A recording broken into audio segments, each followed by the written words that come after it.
You found yourself on another episode of Locked On Bulls. DeMar DeRozan is now expected to re-sign with the Chicago Bulls.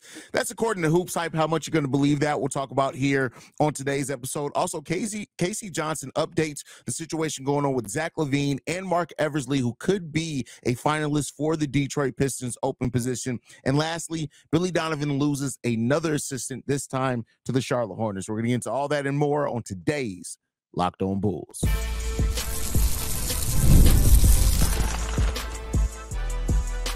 You are Locked On Bulls, your daily Chicago Bulls podcast. Part of the Locked On Podcast Network, your team every day.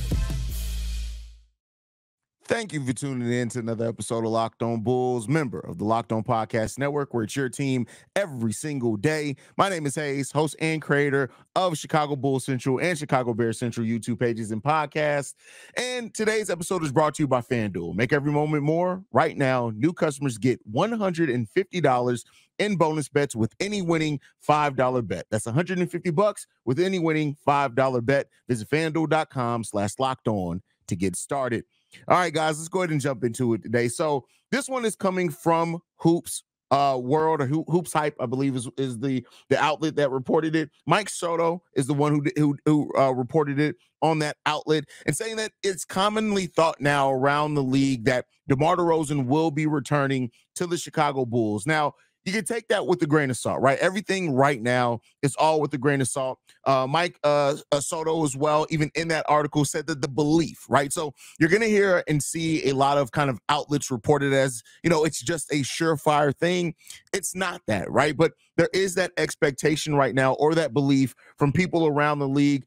And right now, that should be where it is, right? Let me be clear here. Regardless of if the Bulls are prepared to give DeMar DeRozan the years and the money that he wants, which is what kind of Michael talks about in this, is saying that, the Bulls are expected to still compete for a playoff spot. And because of that, they're going to want to hold on to DeMar DeRozan and maybe even willing to give him the amount of years that he does want on this, on that deal. So, that's one thing and a perspective to have on it, right? Now, with the changes that AK has talked about, that, that he knows that he can't bring the same roster back, we know that something has happened. Even outside of AK saying that we can't just run the same roster back because we're too close to the luxury tax. There's really no feasible way, unless you're getting DeMar DeRozan to take a considerable pay cut to stay here in Chicago. And I think if that was going to be the case, if DeMar was willing to take a huge pay cut to stay in Chicago, the deal would have already been done. So because I doubt that that's there, there has to be serious change made. Now, that could mean keeping DeMar DeRozan, who the Bulls very well could look at as a vet, who, maybe you signed to a 2-3 year deal. We reportedly they offered him a 2-year, $80 million deal. But, if you get that, get maybe more years at a little bit less money, maybe the Bulls look at that and saying, we'll keep a veteran in DeMar who's right for the mentality of the team, things like that. But then that kind of pivots it and makes you ask, okay, then what else is coming? Because if you're going to keep DeMar DeRozan, that puts you in a situation to where you kind of have to start making different decisions with the roster. The Zach LaVine trade is a big one. Are you willing to waive and stretch Lonzo Ball, or do you think you can find something else for him there? What do you do with a player like Vooch, right? There's no way in which you can bring DeMar DeRozan back, also keep Zach LaVine, and re-sign Patrick Williams while fledging a full roster out there, right? Any combination of those things, you can kind of find a way to do, right? If you wanted to keep DeMar and Zach, there's a way that you can do that. That means outside of your draft pick, you're probably not really running any part of that. Means letting Javonte Green walk. That's hoping that Torrey Craig opts out of his deal, not signing him back, right?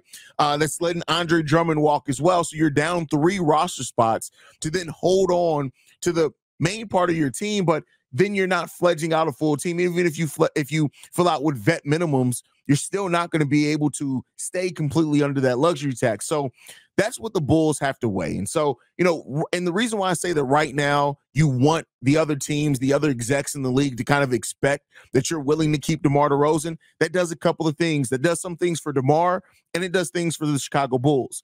If the execs are under the assumption or feeling that the Bulls are going to do what it takes to bring DeMar DeRozan back, that means that if a team does want to get DeMar, they're going to have to be willing to maybe work out a sign and trade. Maybe they'll be more willing to facilitate it so you don't match the deal.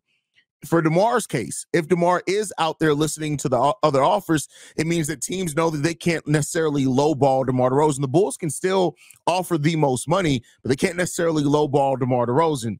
And then outside of that, it just adds to the, to some of your negotiating power. In some ways, in some cases, it can hurt it in other ones as well.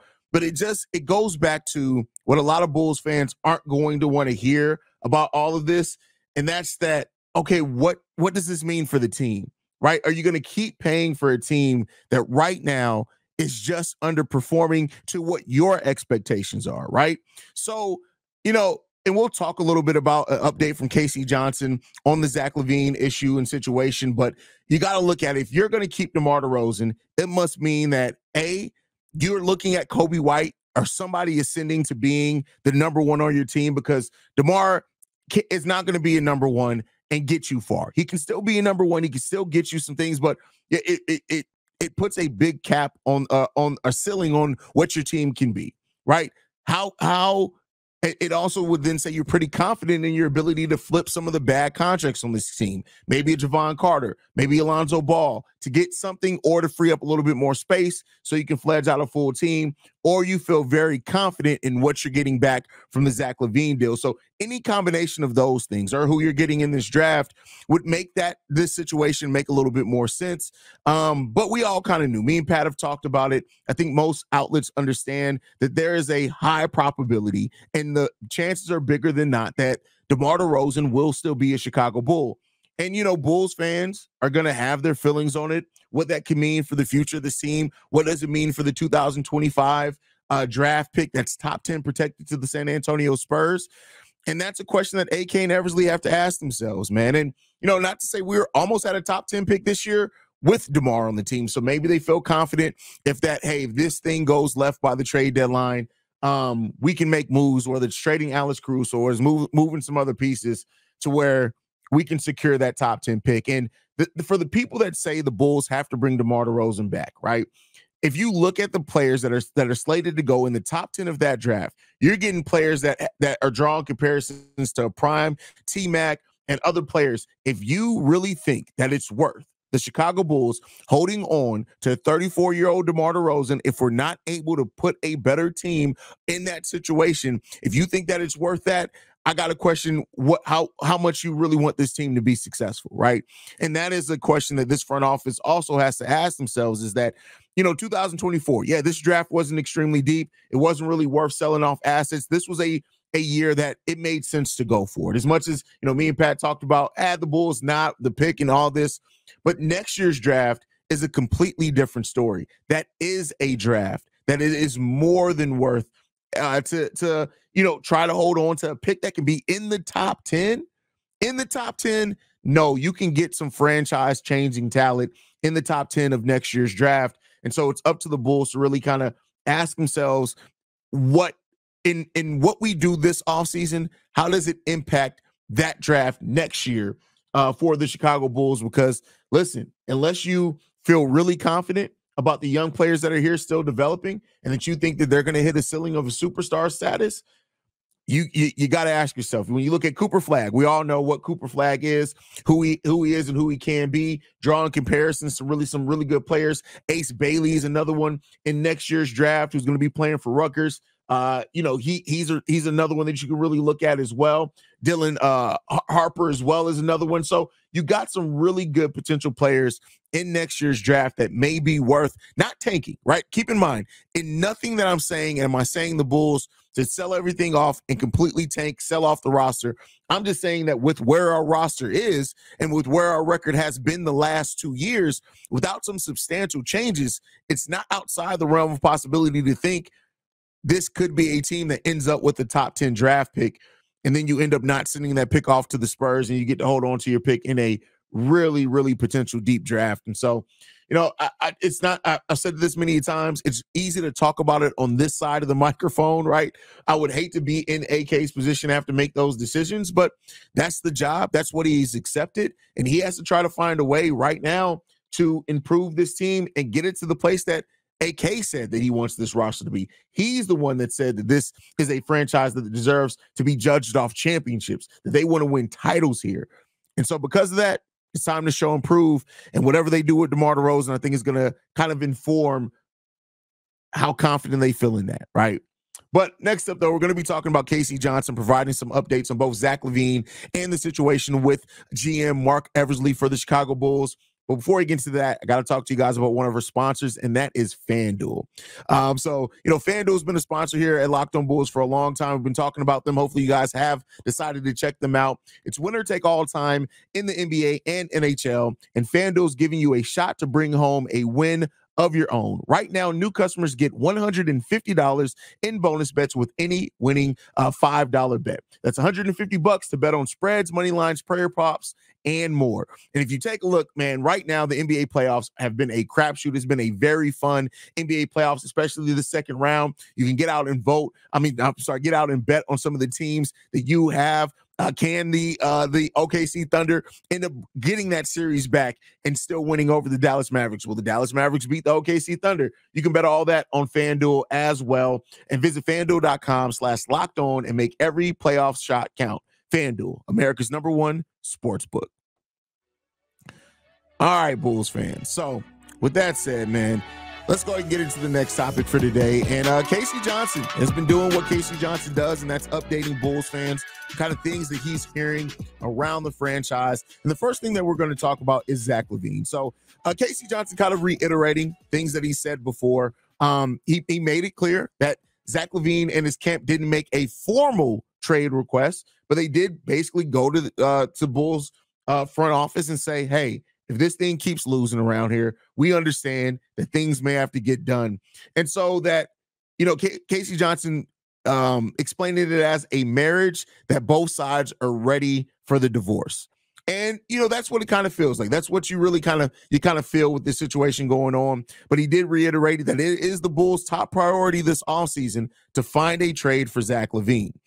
And so none of this should be overly surprising, right? And I don't think it's going to be for anybody who really kind of follows the ins and outs. This isn't shocking by any stretch of the imagination. It's what we've heard, and I think that we've heard it enough to realize that Zach LaVine is probably going to be moved this offseason. I know a lot of Bulls fans are still holding out hope. They saw what this team did, and they say, hey, you add another 20-point scorer to that, this Bulls team is off to the races. Zach can run with Io. He can run with Kobe. He can get out there and push the pace, right? He showed himself to be a better passer at times. One of the best things he did when he was playing good last season is facilitating, right? Yeah, his scoring took a dip. The health is a question. The contract's a question. And a lot of Bulls fans want to see what they feel is going to be a dynamic backcourt with Kobe and Zach LaVine. But it seems like the Bulls are at the place where they are just ready to move on. And listen, two things can be true, right? I get it that a lot of Bulls fans at the time thought they're making Zach LaVine the scapegoat. I never really got that feeling that Zach LaVine was being made a scapegoat per se. I do think that they realized, hey, we were right up against the luxury tax. We paid Zach LaVine. We were hopeful that maybe Lonzo Ball and this core was going to be further along to where maybe by now we did feel comfortable paying the luxury tax, right? But unfortunately, that's not the way that it worked out. And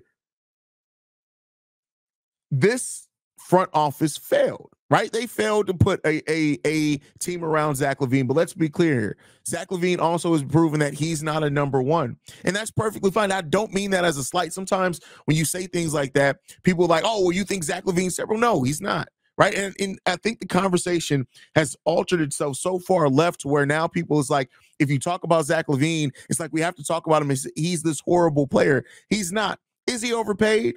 You can make it. I mean, yeah. But you can make an argument, too, that when you look at some of the other contracts around the league, as long as he can stay healthy, he's adequately paid. But is he going to stay healthy going forward? But Zach LaVine has never had a great team around him other than when this team first got put together. Injuries brought that tearing down quickly. It came falling down, crashing down is the phrase that I'm looking for. But now at times you have to make tough decisions. And so is it all on Zach LaVine where the Bulls are now? No. Has Zach LaVine been maybe everything that the front office had hoped he was going to turn into? The answer to that is probably still no, right? Both those things can be true at the same time. But at some point, you have to make the decision that, hey, this just isn't working, and you got to move on. And so, yeah, that's probably where this is right now. And it's not overly shocking that it has gotten here. I think that we've seen, if you've noticed over the last 3 years, that's kind of where it's gotten to. Billy Donovan reportedly plays a big part in it. Zach LaVine doesn't like playing for Billy Donovan. And, you know, whatever place you sit on that with, on the whole, you know, Zach LaVine should have got over the benching by Billy Donovan. You know, reportedly he hasn't, things like that. But that's just what it is. And sometimes we can list all the reasons on how it's the front office fault, Billy Donovan's fault, Zach LaVine's fault. But at the end of the day, regardless of where you put the blame as, it doesn't change what the outcome is going to be this offseason. And it seems like that outcome is going to be the Bulls moving on from Zach LaVine. And it's time here with the Chicago Bulls coming to an end. And that just kind of is what it is. Now, another person whose time with the Bulls may be coming to an end is Marc Eversley. Now, I say may because it's a lot of things that are still up in air about the Marc Eversley situation. I do personally think, it's a personal thing, that the writing's on the wall. I do think that this is going to happen at some point, where there's this offseason or next offseason, whatever it is, eventually it's going to happen. And that Marc Eversley is going to move on to another team. Now, the latest team that is reportedly interested in him is the Detroit Pistons, that they are interested in him coming in and taking over their front office role. And, you know, it comes down to, will he accept it? Will they officially offer it to him? It seems like right now their dream candidate is going to be Minnesota's Tim Connolly, who could be a free agent at the end of this season. So they got to wait to see how the season is going to go for the Minnesota Timberwolves. So this is something that it may not be pressing to where we get an answer for until whatever happens with the Timberwolves season. Whenever they get eliminated or whatever happens there, that may be where we find out our answer on if it's going to be Tim Connolly, or are they going to move over to some other candidates. And so that's where it sits right now. Marc Eversley is somebody who's under consideration for that position as well. He's come out up on Detroit's board before, so this is not the first time that he's come up for a job in Detroit. So it shows that they are interested in him, that names that keep coming up as well. So Marc Eversley is somebody who, despite the problems with the Bulls, it seems like teams around the league don't necessarily look at Marc Eversley as the fault there. Now, you know, I guess we'll see what ends up being the case there. But Marc Eversley is somebody who is really good at player relations, worked himself up. I can't remember where he originally started. He wasn't in basketball. He kind of moved over to basketball. I don't remember off the top of my head. But he is somebody that we keep hearing his name generated around these type of roles. And so because of that, I think it's only a matter of time. And, you know, I have my theory on if Marc Eversley does move on from GM. I would not be surprised if Billy Donovan moves over to the front office of the Bulls. I just would not be shocked at that. We can have a conversation about that when it does happen or doesn't happen. But eventually Marc Eversley is probably going to leave the Chicago Bulls.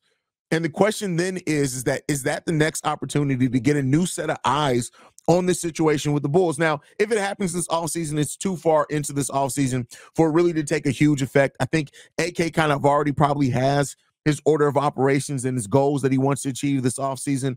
But I'm somebody who thinks that every once in a while, every few years in a franchise, you need some new eyes on some things. And that's just for a different perspective. That's, you know, because I always call it zoomed in. As you're so zoomed in on a problem, sometimes it takes somebody from the outside coming in and to tell you, okay, this is how we're viewing this from the outside looking in. And that added perspective can help, right? And so, you know, I never want to see Marc Eversley held back with the Chicago Bulls because of any reason. Like, go and take a head of president of basketball operations job. And I hope he succeeds at it in whatever he does, right? You know, I don't blame necessarily stuff on him per se. It's been a totality of things involved. I mean, he's definitely had a part in it.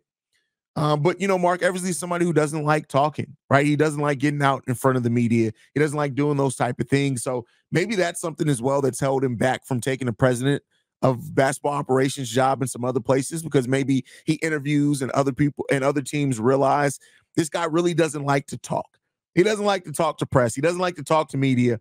And if that's something that's absolutely needed in that job, or if you have a GM that can take care of that, it is what it is there. So we'll end up seeing, but those two things I wanted to update on in that segment. Next up, we're going to be talking about Billy Donovan losing an assistant this time to the Charlotte Hornets. But before we get into that, I got to talk to you guys about another one of our sponsors, and that is PrizePicks. Get in on the playoff action and win up to 100 times your money on PrizePicks, as you and the world's best players take the game to a new level during basketball's postseason. You can now win up to 100 times your money on PrizePicks with as little as 4 correct picks. You can turn $10 into $1,000 with basketball, hockey, and college basketball as well.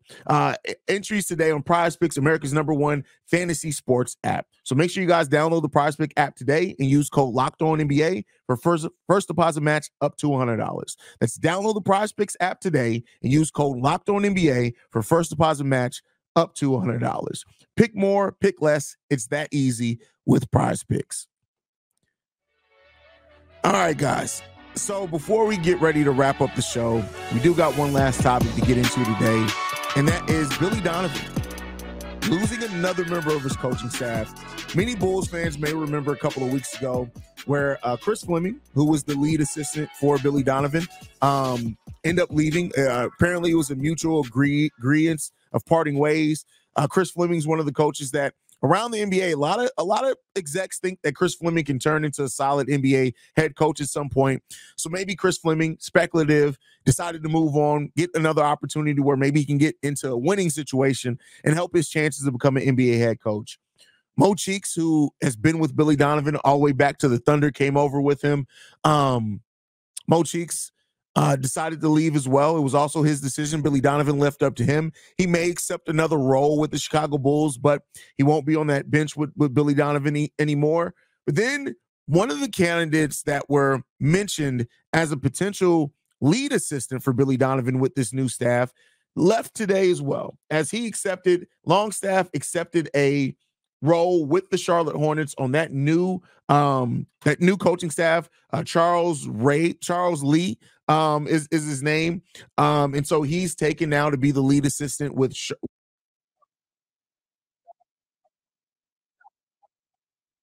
Billy Donovan has one coach on his bench.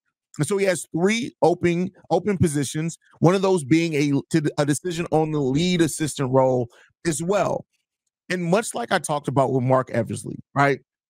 None of us really know it because it's different with every team. It's different on every franchise, what the assistant coaches really do.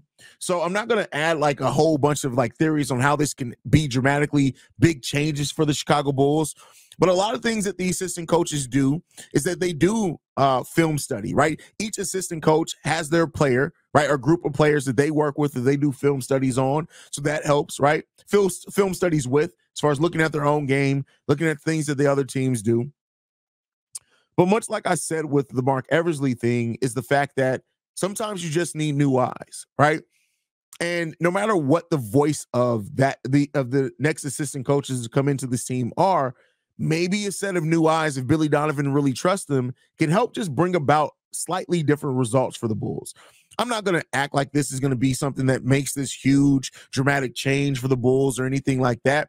But hopefully it helps where it needs to be helped at the most, right? As far as just getting just a new set of eyes on some stuff, adding in some different wrinkles, maybe having a little different idea, right? I hope that big picture, I hope that Billy Donovan brings in some coaches with situational awareness of things he doesn't have. I would love to see Billy Donovan actually use his assistants more like coordinators, right? Something like, think about what Tom Thibodeau did for Doc Rivers on that Boston Celtics team. Tom Thibodeau coached that defense. When the Celtics were on the defensive side of the ball, it was Tom Thibodeau that was up calling defensive assignments, plays and things like that.